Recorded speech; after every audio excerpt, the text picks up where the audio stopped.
दोस्तों, आज हमारे साथ में जो शख्सियत मौजूद है वैद्य भागीरथ मौर्य जी हैं। आज बुद्ध पूर्णिमा भी है, तो जानेंगे। और यहाँ पे बौद्ध विहार का आज भूमि पूजन भी है, तो जानेंगे कि भगवान बुद्ध ने जो दिशा निर्देश दिया, जो दिशा और दशा तय की, क्या बहुजन समाज उस रास्ते पर चल रहा है? बाबा साहब की जो विचारधारा थी, जितने भी बहुजन महापुरुष थे उनकी जो विचारधारा थी, क्या बहुजन समाज उस रास्ते से भटक चुका है? भागीरथ जी, पहले तो आपका बहुत धन्यवाद माननीय पत्रकार बंधु। और मुझे खुशी हो रही है कि आप सोशल मीडिया चैनल चला रहे हैं, जो कि सोशल मीडिया ही सच परोस रहा है। बाकी नेशनल मीडिया का कहें तो उसका तो कोई भरोसा नहीं। और भगवान बुद्ध के बारे में, हमारे महापुरुषों के बारे में बताना चाहूँगा कि आज जो कार्यक्रम का आयोजन है त्रिविध पावनी पूर्णिमा, माने कि भगवान बुद्ध का जन्म वैशाख पूर्णिमा, ज्ञान प्राप्ति वैशाख पूर्णिमा, और महापरिनिर्वाण या जिसको आज की भाषा में मृत्यु कहते हैं वो भी वैशाख पूर्णिमा। तो यह विश्व में मात्र अकेला ही संयोग है जो भगवान बुद्ध के साथ घटित हुआ। और भगवान का मतलब जो होता है भग्ग रागो भग्ग दोषो भग्ग मोहो नाशो भग्ग से सब पापस तेन भगवा पविच्छते। माने ऐसे वह महापुरुष जो राग द्वेष मोह लोभ इत्यादि से दूर हो, उनको भगवान कहते हैं। तो आज ये जो यहाँ विषय भी है, विश्व शांति में बौद्ध धर्म का योगदान, तो ये भाषा मतलब विषय ऐसा होना चाहिए, विश्व शांति में बुद्ध का योगदान या बुद्धों का योगदान, बोधिसत्वों का योगदान। भगवान बुद्ध ने भी कहा था कि शांति अपने अंदर खोजिए। जब तक हमारे भीतर शांति स्थापित नहीं हो सकती तब तक हम बाहर शांति की कामना ना करें। अगर हमारे भीतर शांति है तो ही हम बाहर शांति स्थापित कर पाएंगे। और जो हमारे पास शांति का प्लस पॉइंट होगा तो हमारे जो सामने लोग आएंगे उन पर भी हमारा असर पड़ेगा। और शांति स्थापित करने में आज का जो हमारा ये आहार और विहार है, क्योंकि मेरा विषय नेचुरोपैथी है, मैं आयुर्वेद का विद्यार्थी भी हूँ और इस समय मैं पाली भाषा से एमए कर रहा हूँ केंद्रीय संस्कृत विश्वविद्यालय लखनऊ से, तो सेकंड ईयर में जाने वाला। तो सब मिला करके जो भगवान बुद्ध के संदेश थे, आर्य अष्टांगिक मार्ग। लेकिन बहुजन समाज तो कहीं और भटक रहा है। बहुजन समाज इसलिए भटक रहा है क्योंकि वो अध्ययन नहीं करता। बाबा साहब जितने अध्ययनशील थे, ये कहता तो है कि शिक्षित बनो, लेकिन शिक्षित होना नहीं चाहता।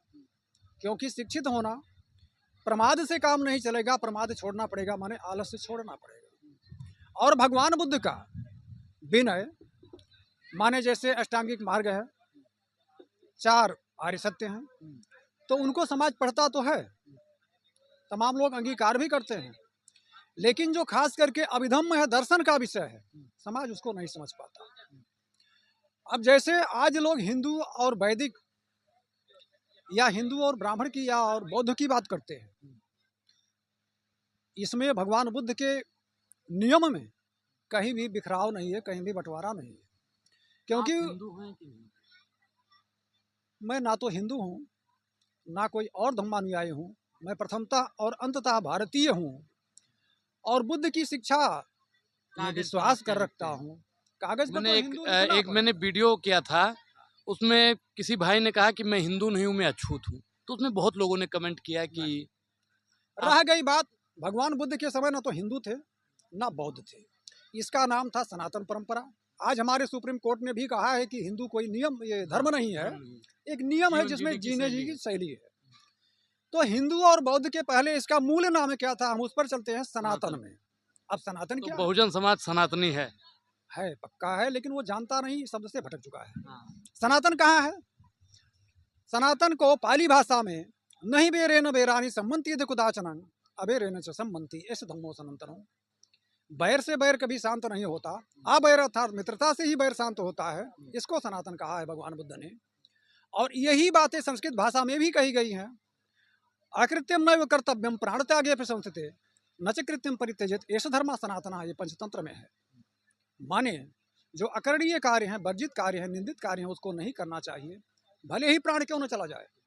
और जो करणीय कार्य हैं, शील सदाचार के नियम हैं, उनको करना चाहिए। यह सनातन धर्म है।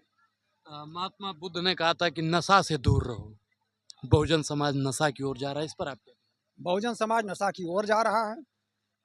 बहुजन समाज डीजे बजाने में व्यस्त है। जहाँ तक मेरा मानना है, मैं अभिधम्म को भी पढ़ रहा हूँ, अभी हम लोगों के सिलेबस में था, आचार्य अनिरुद्ध का चित्त संगो विभागो या धम्मत संगह। तो 89 प्रकार के चित्तों के बारे में जो मैंने पढ़ा, अगर आज के परिवेश में भगवान बुद्ध होते तो ना तो डीजे बजाने को कहते और दारू पीने के लिए, नशाखोरी के लिए वो आज भी मना करते, जो ये बहुजन समाज अमल में नहीं ला रहा। कहता तो है, समझ क्यों नहीं पा रहा है? आप लोग बहुजनों को समझा नहीं पा रहे हैं, या फिर वो लोग किसी दूसरे रास्ते पर जाके धर्म का झंडा या फिर दरी बिछाने में? सबसे बड़ी बात इसमें है, जो भगवान बुद्ध का धम्म है और जो सनातन परंपरा है, जम्बूद्वीप की जो विरासत है, जो भारतीय परंपरा है, उसमें त्याग तपस्या का ये मार्ग है। और त्याग तपस्या का मार्ग ये सबके बस का नहीं है। अगर भगवान बुद्ध को समझना है तो अरहत तो होना पड़ेगा। अरहत होने का मतलब ये हुआ कि अगर हमें दिल्ली पहुंचना है तो हमें उस मार्ग पर चल करके, मान लीजिए हम फैजाबाद से चले हैं, बस्ती से चले हैं, तो अगर हम उस मार्ग में लखनऊ तक पहुंच गए तब तो हमें मार्ग का अंदाजा कुछ लगेगा। अन्यथा नाम लेने से, नाम रटने से कुछ नहीं होगा।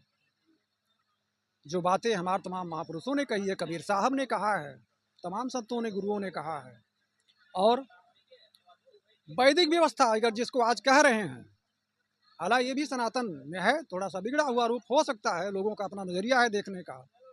जो विवाह आदि में, यज्ञों में बैठने का जो नियम है, भगवान बुद्ध ने जो सिगालोबाद सूत्र में बताया है, माता पिता दिशा पुब्बा, आचार्य दक्षिणा दिशा, माता पिता की दिशा की पूरब है, आचार्य की दिशा दक्षिण है, पुत्रदारा दिशा पच्छा, पुत्र और स्त्री का दिशा पश्चिम है, मित्ता मच्चा च उत्तरा, मित्र और अमात्य की उत्तर दिशा है, हेठा दिशा दास कर्म करा, नीचे की जो दिशा है दास कर्म कर की है। इसका मतलब ये नीच नहीं है, इसका मतलब वो पृथ्वी से जुड़े हैं, वो प्रोडक्शन का कार्य करते हैं, उत्पादन का कार्य करते हैं, उनका विशेष ध्यान देना है।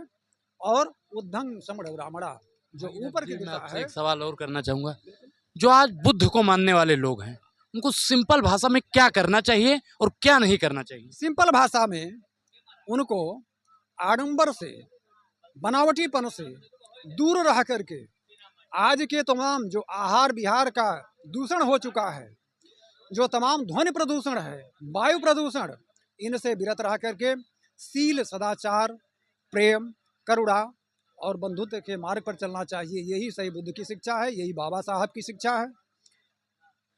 हमें सनातन को पहले समझना होगा, भारत की विरासत को समझना होगा, जम्बूद्वीप की विरासत को समझना होगा। और यही विरासत ध्यान रखते हुए हमारे यहाँ के लोगों ने, हमारे मनीषियों ने कहा है, संस्कृत भाषा में है,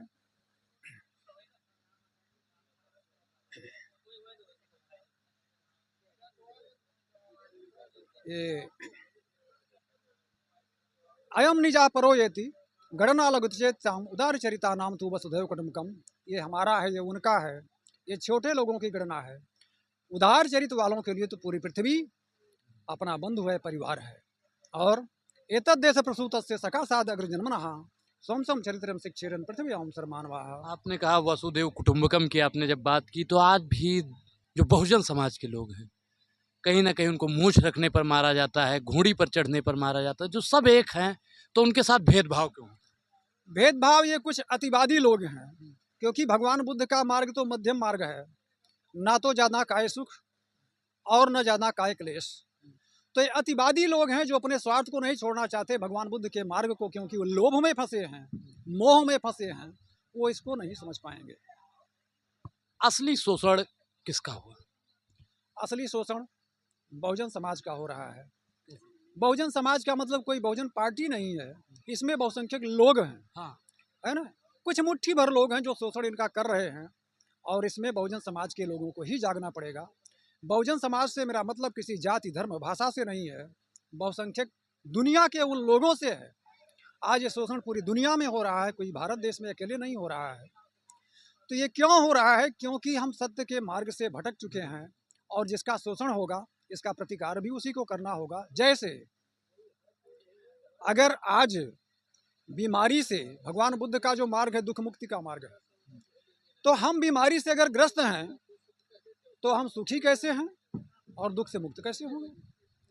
हमारी जो सनातन परंपरा है, सनातन की विरासत है, ये आयुर्वेद में है, नेचुरोपैथी में है, जो हम लोग छोड़ चुके हैं और अंधानुकरण करते हुए अंग्रेजी दवाइयों के चक्कर में फंस करके एक बीमारी ठीक करने के लिए कई बीमारियां पैदा कर ले रहे हैं। बहुत बहुत धन्यवाद।